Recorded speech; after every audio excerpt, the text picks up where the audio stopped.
आप राइडर भाइयों में से किसी को भी कोई भी ट्रैफिक पुलिस या कोई भी अधिकारी परेशान करते हैं तो आप स्क्रीनशॉट दिखा सकते हैं उनको, ठीक है, कि हाई कोर्ट के जज ने क्या बोला है, और तो फिर वो आपको जो है हरासमेंट नहीं करेंगे। कल यानी 26 मई को दोस्तों दिल्ली हाई कोर्ट के 2 जजों ने दिल्ली सरकार और बाकी ट्रैफिक डिपार्टमेंट को ये ऑर्डर दिया है कि अगर आप में से कोई भी, जब तक कोई नया रूल नहीं आता तब तक आप बाइक टैक्सी राइडर्स या बाइक टैक्सी कंपनियों को बिल्कुल भी दबाव नहीं डालेंगे, उनके ऊपर कोई चालान नहीं होगा। यानी कि अब आप खुल के काम कर सकते हो जैसे पहले करते थे। Welcome back to the channel दोस्तों, और इस वीडियो में हम लोग बात करने वाले हैं, जी हाँ, जैसे कि आपने थंबनेल में देखा, दिल्ली हाई कोर्ट ने दोस्तों जो बाइक टैक्सी बैन था इसके ऊपर स्टे लगा दिया है। मतलब कि अब से यानी फ्राइडे 26 मई 2023 से बाइक टैक्सी राइडर जो हैं वो खुल के काम कर सकते हैं। दिल्ली हाई कोर्ट के 2 माननीय जजों ने ये आदेश सुनाया है दिल्ली गवर्नमेंट को कि जब तक इस मोटर व्हीकल एक्ट में या फिर इसमें कोई भी ऐसा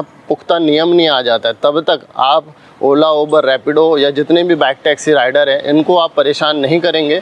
जिस तरीके से ये अपने पुराने रोजी रोटी कमाते आ रहे थे इनको इसी तरीके से आप काम करने देंगे, ठीक है। तो ये हमारे लिए बहुत ही गुड न्यूज़ है। फरवरी 2023 में दोस्तों बाइक टैक्सी बैन होने के पीछे कुछ चुनिंदे लोगों का हाथ था। और देखिए, हम लोग हमेशा कहते हैं ना कि अगर कुछ होगा तो मैं तुझे कोर्ट में देखूंगा। वही चीज़ आज प्रूफ होता है कि हमारे देश में न्याय व्यवस्था की कितनी ज़रूरत है, और बाकी में न्याय व्यवस्था बहुत अच्छी है हमारे यहाँ इंडिया की।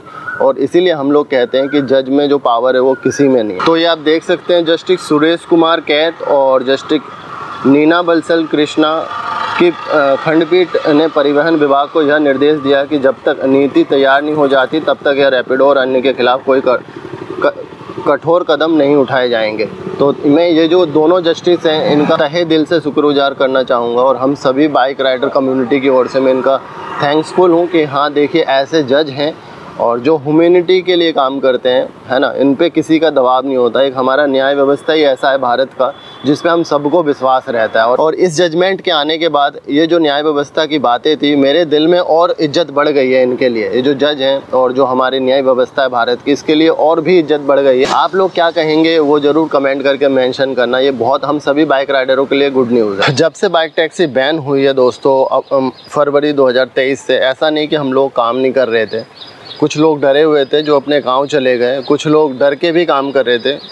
और जैसा कि आप लोगों ने मुझे देखा होगा कि मैं सिर्फ नोएडा में ही काम करता था, क्योंकि मुझे मज़ा आता है और मुझे खुशी मिलती है बाइक राइड करके। ना कि मैं जब भी फूड डिलीवरी करता हूँ तो मुझे उसमें ना मैं बताता रहता हूँ कि इसमें ये इम्प्लीमेंट करो, इसमें ये इम्प्लीमेंट करो। फूड डिलीवरी में बहुत सारी ऐसी लूप हॉल्स हैं, बहुत सारी ऐसी दिक्कतें हैं पार्किंग को लेकर, सोसाइटी में जाने को लेकर। लेकिन कंपनियाँ क्या करती है, उनको इससे कोई फ़र्क नहीं पड़ता है कंपनियों को। और शायद ये जो जज अभी इन्होंने जो ऑर्डर दिया है दिल्ली गवर्नमेंट को, ट्रांसपोर्ट मिनिस्टर को, कि हम बाइक टैक्सी राइडर को परेशान ना किया जाए, इसी तरीके से अब फूड डिलीवरी में भी अगर कुछ हो जाता है तो भाई बहुत अच्छा रहेगा। क्योंकि फूड डिलीवरी वाले ही जानते हैं उनका दर्द, बाइक टैक्सी वाले नहीं जान सकते। क्योंकि बाइक में क्या होता है, आप सवारी को बाहर से पिक करते हैं, बाहर से ड्रॉप करते हैं, कभी कभार अंदर जाते हैं, वो अलग चीज़ है। बट आप बाइक पे ही बैठे रहते हैं, आप ऐसे बैठे रहते हैं और बाइक पे ही सारा कुछ जो है, कस्टमर आता है, बैठता है, सब कुछ होता है। लेकिन फूड में ऐसा नहीं है। फूड में आपको अपने सारे गुड्स और बाइक को बाहर रख के ऊपर जाना पड़ता है। तो समस्याएं हैं हर चीज़ों में।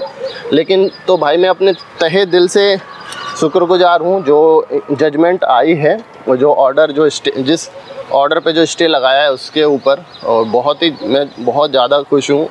और मेरे साथ साथ जितनी भी पूरी कम्युनिटी है वो बहुत खुश है। हम लोग अक्सर जब भी कुछ होता है ना कि किसी से लड़ाई हो जाता है रोड में या कुछ होता है तो हम बोलते हैं ना, I will see you in court. तो भाई न्याय व्यवस्था हमारे भारत की ऐसी है कि भले लेट मिलेगा लेकिन जजमेंट ज़रूर मिलेगा, और बिल्कुल सही मिलेगा। क्योंकि जजमेंट जो होता है ना, वो भले न्याय, हमारे भारत के न्याय पे काला पट्टी बंधा हुआ है, लेकिन जो न्यायाधीश है, जो जज हैं, उनके आंखों में पट्टी नहीं बंधा हुआ है दोस्तों। वो सब कुछ देख रहे होते हैं, वो दे आर ह्यूमन बीइंग, और उनको सब कुछ पता होता है कि एक्चुअल में संसार में क्या हो रहा है, एक्चुअल में राजनीति में क्या हो रहा है, एक्चुअल में लोग, सरकार क्या कर रही है, कौन गलत है कौन सही है, जिसका जीता जागता प्रूफ ये जो स्टे आया है हाई कोर्ट का।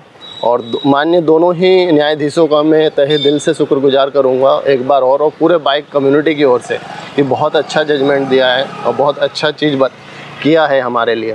Thank you so much. मिलते हैं किसी इंटरेस्टिंग और न्यू वीडियो में दोस्तों। इस वीडियो को हम यहीं ख़त्म करते हैं। और मैं क्या बताऊँ आप लोगों को, इस वीडियो को शूट करने के लिए क्योंकि मच्छर इतने काट रहे थे कि मुझे लग रहा है पूरा ये फुला दिया होगा, इधर इधर पूरा काट लिया, यहाँ काट लिया, क्योंकि बारिश की वजह से ना वो हो गया पूरा, मच्छर आ गए, जिसके वजह से तो बनाने में मुझे बहुत दिक्कत हुई। एक बार वहाँ बैठा, एक बार वहाँ बैठा। 2 व्हीलर पे हमेशा हेलमेट पहने, 4 व्हीलर पे हमेशा सीट बेल्ट का यूज़ करें। तब तक के लिए as always go for your passion and live for your dream. Thank you so much.